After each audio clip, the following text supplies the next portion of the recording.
Welcome, and thank you for joining Between Sessions with Justin and Challee. Just a quick disclaimer before we start. This podcast is for educational and conversational purposes only. It's not intended to replace therapy, counseling, or professional mental health care. We are sharing lived experiences and reflections, not prescriptions, and we encourage our listeners to seek professional guidance when needed. Hi, everyone. Welcome back. Our topic for today, this is a really good one, is bullying, but more so as a parent. Your child has just come to you and told you that they're being bullied. Freeze. What do you do next? What are the steps if your child tells you that they're being bullied or if you find out that they're being bullied? And also the importance of being able to show up for them and how it might be impacting them. So, what do you think that first step is when they first come and tell you that they're experiencing bullying? Validating, not shrugging them off. Because kids, in my experience, they try to handle things on their own. Yeah. So if they're coming to you, that tells me most likely they've already tried to handle it on their own.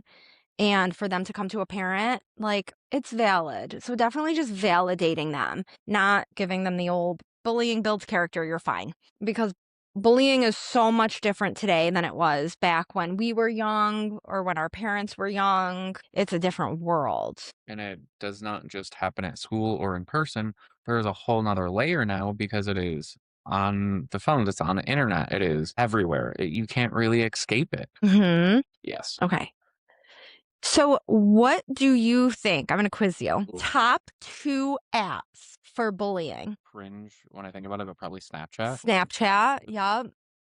Disappears type of thing. I hate Snapchat so much. I will get into it. But yes, Snapchat, and what else? TikTok? Yes! Ooh, okay. So the 2 top apps for bullying are Snapchat and TikTok. So if your child is on either or both of those apps, be aware that that is where the highest percentage of bullying happens. Because Snapchat, you can say some pretty awful things to people and it disappears. And if your child tries to take a screenshot, the person sending it knows. Yeah.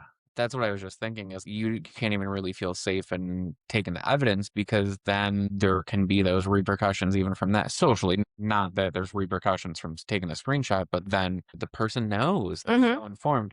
It's heavily picture based too. So Yes. it can be even more impactful if they're writing something on a picture or a video.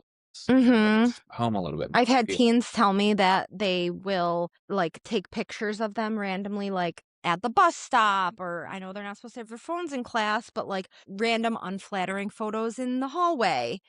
And then mass, because you can just send them and send out put ugly filters on them and send them out. And yeah, so TikTok and Snapchat. So I definitely understand Snapchat and that makes sense. How so with TikTok? Is it just through the DMs or what makes that one that much higher? Because it's so passive aggressive.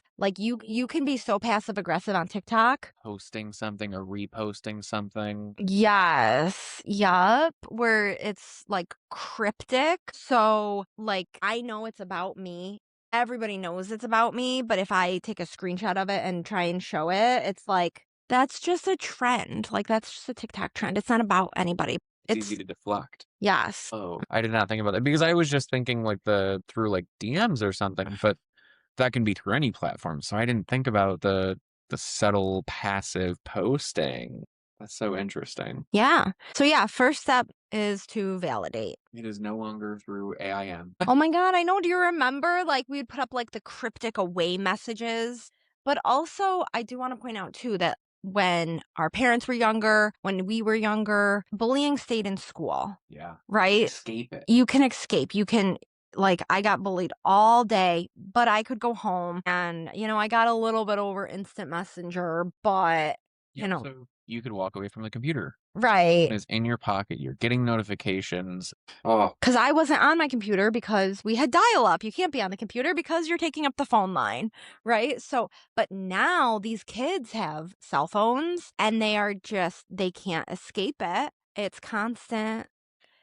And even, not that we'll go too far into this, but there's the almost addictive piece of social media of being on your phone. So it's, even though No, you don't wanna know what's going on, the feel like you have to, that draw of having to, the fear of missing out, or the fear that something's gonna be posted and you don't know it, so not that we can ever be ahead of it once it's already posted, but, like, the just shock of finding something out if you didn't see it, so you can't be prepared. Right, like walking into school the next morning and everyone's laughing at you and you don't know why. Like, no, you wanna be prepared and you feel like you constantly need to be checking. Um, It's a totally different world. I know people say like, "Oh, kids these days, they're so soft." And they're not. Bullying is awful. I mean, we have had children, literal like babies in elementary school hurting themselves mhm. because bullying has gotten so bad. And it impacts self-esteem, the body image. I mean, there is so much more that is like racing through their heads all the time to be conscious of because there is such a high level of exposure. It Mhm. seems like there's always kind of that fear, and it does not really discriminate. Like it's not just one class or one clique that's getting bullied. It is across the school in general at this point. Mm. Before it used to be a little bit more niche or a little bit more clicky, where now that's not the case. It happens across the board. So even if your kid is the popular one or the one that's in sports or the athlete, like they might still be experiencing it. And just like you said in the first part, they're not gonna come and talk to you about it until it's to a point they can't handle it because they want to. It's embarrassing. They want to handle it for themselves. No kid wants their parent handling their battles. Like No. As they much just as don't. we think they do, like that's not the truth. Yep. Right. Also, it's important to point out because we said a lot of this bullying happens at home. And so sometimes I've gotten some pushback from schools where they've said, well, this is happening outside of school. So there's nothing we can do about it. That's actually not true. So don't know if it's a federal or a state thing, but they passed the DASA Act and it's the Dignity for All Students Act. And according to DASA, if bullying is taking place outside of school, but it is impacting the learning environment in school, the Oh, school can still and should, they have to address it, but they don't always want to. because it's complex. It's challenging. It's So time consuming. You have to interview kids. It's I don't want to say the schools pawn it off, but sometimes they will kind of give pushback of this isn't happening in school, it's not our problem. But it is, according to DASA. So just something to know. So I want to take a quick second to how we said that it happens sometimes outside of school. I'm sure it's impacting outside of school. What are some of those warning signs to think about that maybe our kid is being bullied? Ooh, okay, that's a great question. Yeah, because we talked about if they come and tell you they're being Yeah, bullied. but like, what if? I mean, because again, exactly like we just said, they may not want to. What do you think are some of those warning signs that it might be occurring, and maybe we can start to prompt to ask some of those questions? Okay, if you have a living room kid who suddenly turns into a bedroom kid, that's a big sign. Like my son would live in our living room if he could. He really only goes to his room to sleep. If all of a sudden he just didn't want to come out of his room, just didn't want to do things that he normally enjoys, any like kind of drastic change like that, Yeah. something's going on. That isolation, I think, is a really big red flag or a really big warning sign when it comes to this. Mhm. And that, yeah, that significant change, but also it can be just in the sense that they are losing friends if they're significantly less social than what they were too, I feel like, because it impacts their relationships. Mhm. Yep. If it's hard too because a lot of bullying happens during puberty, right? So it's hard to tell like is my kid withdrawn and depressed and being bullied or are they just hormonal? So it's important to take that into account too. But drastic attitude changes there's something to look out for. If your kid all of a sudden is you ask them how their day is and they're snapping at you, like that to me would be a sign that maybe I need to look more into it. Something that comes to mind for me, and like every kid is going to be secretive or like protective of their phone, but like if it's at an extreme, like if there's almost a level of fear that underlies that. So being mindful of that. I know there's so many different mixes on like the parental monitoring. Oh, I was just going to talk about that. But to have some open communication of like the safety piece of it rather than just like a punishment thought. Because that's where I think most kids will go to is like, I'm going to get in trouble. Where being able to come at an angle of support. Yeah, that's a really good point. A lot of kids are worried that they're going to get in trouble. I mean, maybe they sent something that they maybe shouldn't have, and now they're being bullied or blackmailed or something, and they're afraid of being in trouble. So, yeah, coming at it as like, listen, if you did something wrong, not going to be thrilled, but I'm here for you. What can I do? Let's get through this together. I tell my son, like, I know I'm old, but I still remember what it was like to be in school. So yeah, just keeping that supportive role. But oh my gosh, preventatively, these kids do not need unlimited access to cell phones. I know I'm going to sound like such an old person, but I am a big supporter of the Bark phones and the Bark app where you've never heard of it? No. Okay, that's going to be my son's first phone. They have Bark phones and then they have the Bark app. And what it does is it monitors the phone for you so that you're not reading every single conversation, but it looks for like key phrases of like if your kid gets hurt. For example, a friend of mine, her kid has the Bark app on his phone and it's funny because it doesn't recognize who you're texting. So he texted her and said like he stepped on some Legos and hurt his ankle. She also got a notification that he had texted saying that he was hurt.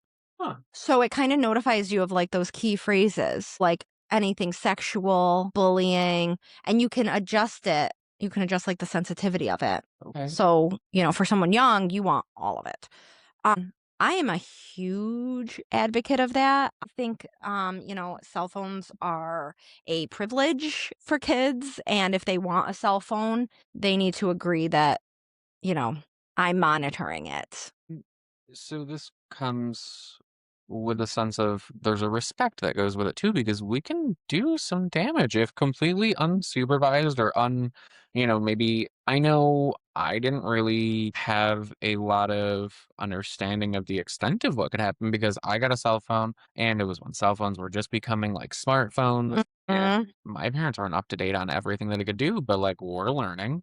And as a kid, learning all of the things that it can do, and you can do some damage. Yeah. You can make some actions or choices that can last with you, or that can put you in real jeopardy. Sharing too much information. I mean, even thinking about giving out too much personal information can give someone way too much access. Yeah. So, that's so interesting. I didn't know there was an app or a phone for that. That's awesome. Okay. Mm-hmm.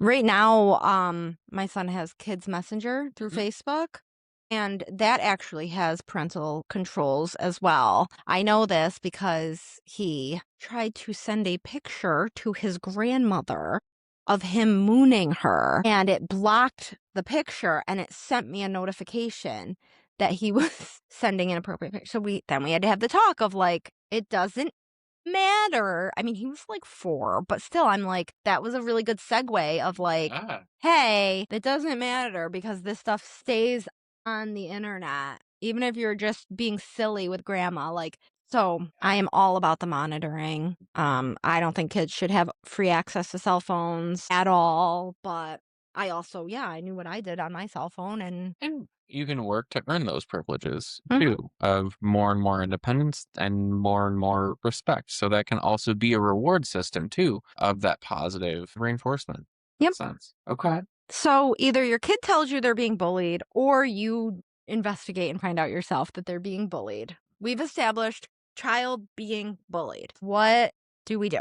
I know the first thing you said was validate. Don't Yes. shrug it off. Just validate, and it may not seem like our crisis because, I mean, as adults, there's so many other things going on, and it might be that we also had a really tough day at work, and it's, oh my goodness, that's what you're worried about? Yes, Yeah. that's what they're worried about. Right? Like And that, there are people that are dying, Kim, but like, no, that is their crisis. Like we're old, okay? If someone said that they had a crush on somebody and blah blah blah, like we don't care. That's lame, get over it. But to them that's their crisis. So to validate it is so important no matter what. Even if it's something seemingly little because then the next thing might not be, right? So if they come and they're so upset and it's so silly and but validating. Okay, but now if they start really having some trouble, they're going to feel comfortable coming to you. So it is very important to validate. Okay, your feelings are valid. I understand. I want to stress that piece of like creating that safe environment to be able to share that. That's the groundwork for it. If they share something small and they get pushback and it's not validated, they're never going to come share something again. So I just wanted to drive that home of it matters. It does. It makes huge impacts. Okay, so next, what do you do? You've validated, you have good communication with your child. What happens next? This might just be the thought of like the problem solving, but see like what their opinion, like what they want. No, that's actually really good Okay.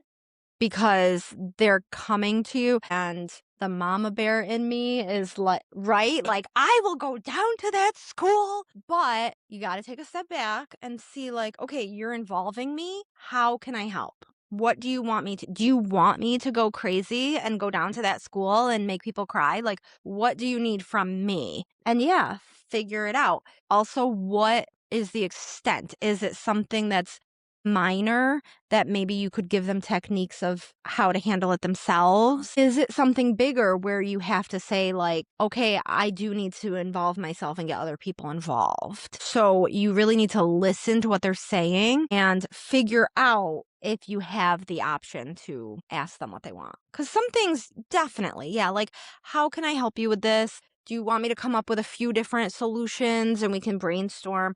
But if they're coming to you with something really serious, like somebody's threatening them, hurting them, I mean, you can ask them what they want you to do, but that's something that really needs the next step. And that also gives the opportunity to then say, okay, I understand maybe you don't want help, but my priority is safety. Mhm. Maybe they don't realize how big of a deal it is. Yeah. And I think that can be really common of like, oh, like nothing's gonna happen. As an adult, we know the consequences or the big things that can happen. So to be ahead of it. Yes. So, the smaller things just help strategize, stuff like that. For the for the bigger things, first step would be I'm gonna say like, go to the school. yeah, contact the school, make sure they know what's going on.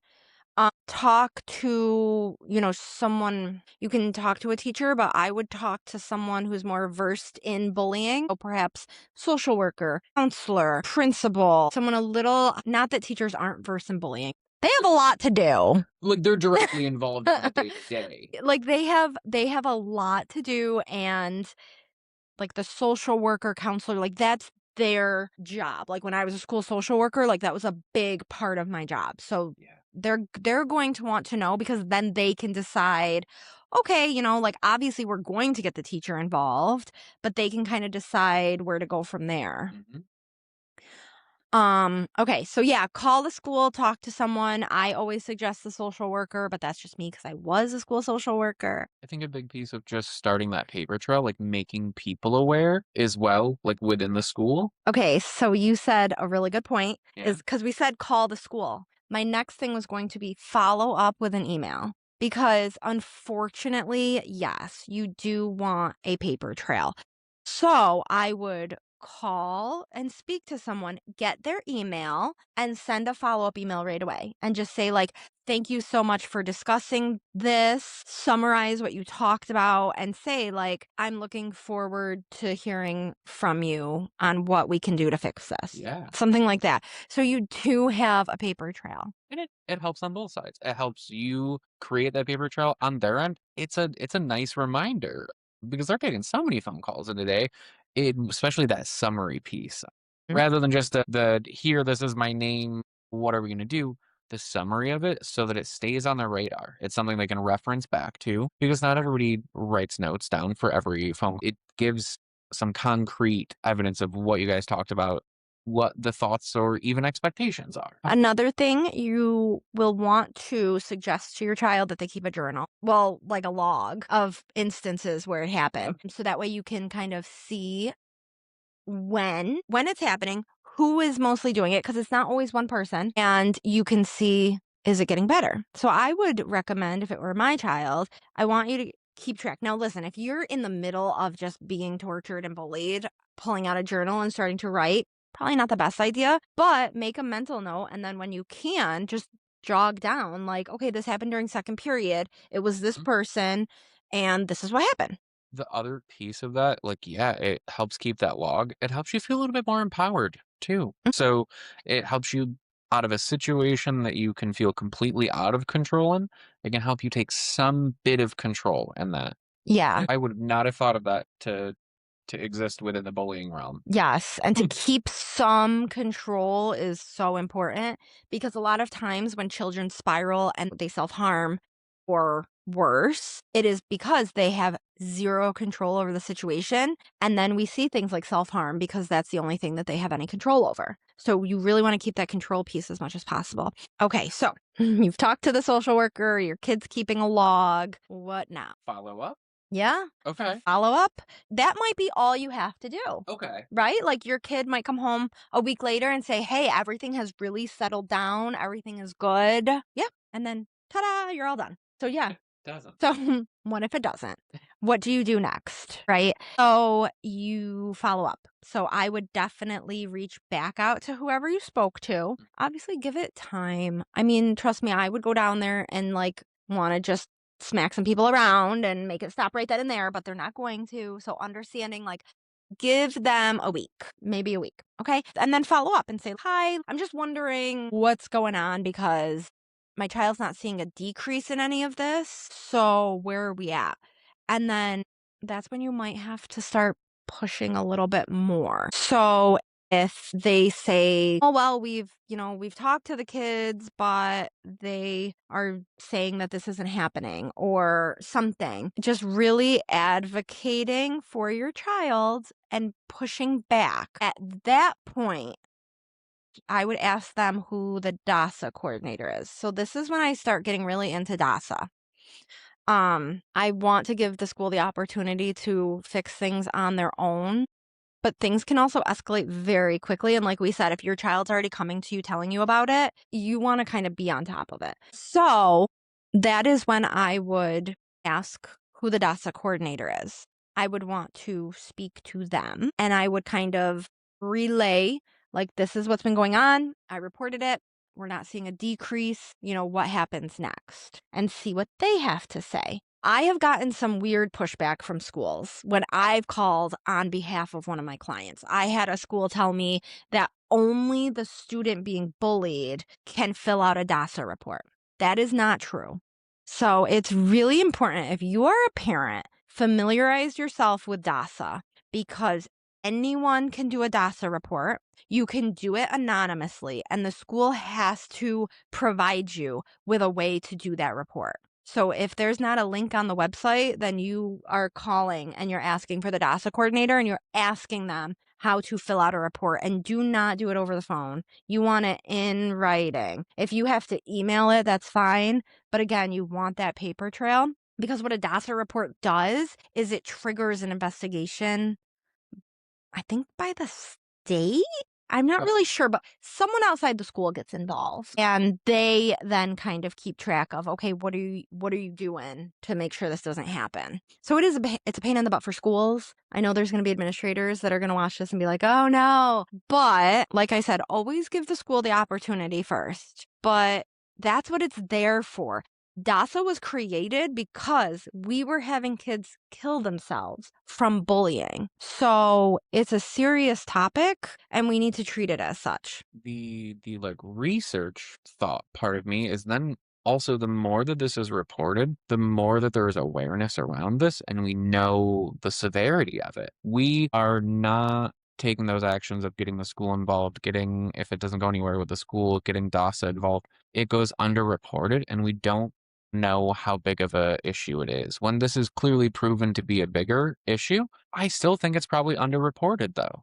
So it starts to then, even taking that next step further, what more resources can we have in this situation? Because it's an ongoing process. It's an ongoing issue. Okay. There's no harm in starting that paper trail, especially even just at the school level, to make sure that there's awareness of it happening. Because I am sure if it is happening to one student, it is happening to others. 100%. You Yeah. know, Yep. maybe they're not willing to share it. Maybe they don't have that relationship with the parent or a trusted adult to be able to share that. So if it's happening to one, it's happening to others for Mhm. sure. Yep. So yes, that would be my suggestion is educate yourself on DASA and utilize it because that's what it is there for. And just continue to follow up. I mean, be a pain in the butt if you have to. I'm not saying like I jokingly say like, oh, I'm gonna go down there and yell at people. Like, no.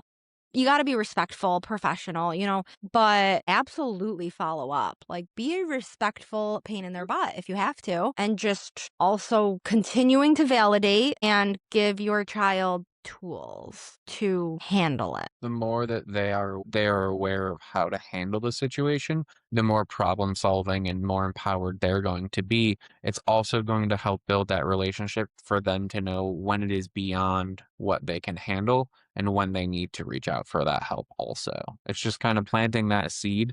That validation is the first part, but the more open communication you're able to build, just the far better that the whole situation is going to be. Yeah, but I mean, parenting in this age is hard. It's so hard. And now, like, your kid's being bullied. Like, what do you even do? Your first instinct, like we said, is just to go down and start yelling at people. So it's important to know what to do. I want to piggyback on what you had said also. Like, I want to stress that in the respect piece, because if we do go down and we lose it and we make a scene, we lose our credibility, and then that doesn't help the child. Really, being Yes. respectful is going to be one of the key pieces of that, and following that chain of command, having that paper trail, not just going down and confronting the kid themselves. Our credibility, then nothing gets done. We lose any point in case that we had, and then it might have more negative consequences. Yeah. So, And you will make it worse. If your kid's like getting bullied on the bus, getting on the bus when they come to pick your kid up or drop them off, that's not a good idea. We're not confronting children. Don't do it. Not good. I've heard some really bad stories about parents who like get on the bus and threaten kids. And I get it. I'm a parent. I totally get it. I got beef with some little kids that I don't know. No, definitely be respectful. so if anybody has any questions or thoughts or ways to be able to add to this, we'd love to hear it. Any other suggestions of things that you've done that you found were successful? But just driving home, it's a real issue. It's something that is showing up for kids of all ages, and it is a tough part that makes school even just that much tougher. Yeah, and it's having long-lasting impacts on these kids. All right. Thank you guys for joining this week. All right. Bye, guys.